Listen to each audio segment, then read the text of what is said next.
Advocate Chauhan. మిత్రులారా, ఒక కేసులోని విషయం ఏంటి అంటే తల్లిదండ్రులు ఇద్దరూ కూడా కొడుకులతో కొంత వైర్యం రావడం వల్ల కొడుకులకు తెలియకుండానే వారి పేరు మీద ఉన్నటువంటి అగ్రికల్చర్ ల్యాండ్ ఏదైతే ఉందో ఆ అగ్రికల్చర్ ల్యాండ్ని వేరే వ్యక్తులకు అమ్ముతామని చెప్పి అగ్రిమెంట్ ఆఫ్ సేల్ చేసినారు.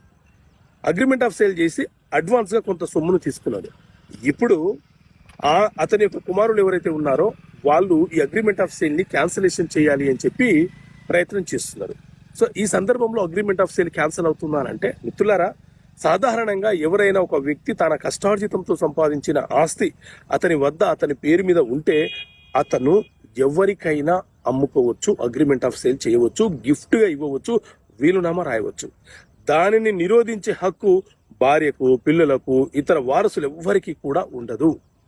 తండ్రిని నిర్లక్ష్యం చేయడం వల్ల ఆ తండ్రి ఇగోకి వెళ్ళిపోయి తన పేరు మీద ఉన్నటువంటి ఆస్తి తన కుమారులకు దక్కవద్దని చెప్పి అగ్రిమెంట్ ఆఫ్ సేల్ చేశాడు.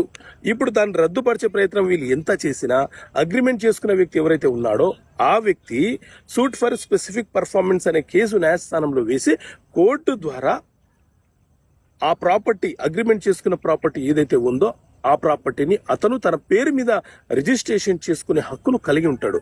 మిగతా సొమ్ము ఏదైతే ఉందో ఆ సొమ్ముని న్యాయస్థానంలో చెల్లించి అతను ఆ ప్రాపర్టీని రిజిస్ట్రేషన్ చేసుకునే వెసులుబాటు అతనికి ఉంటుంది. ఓకే మిత్రులారా.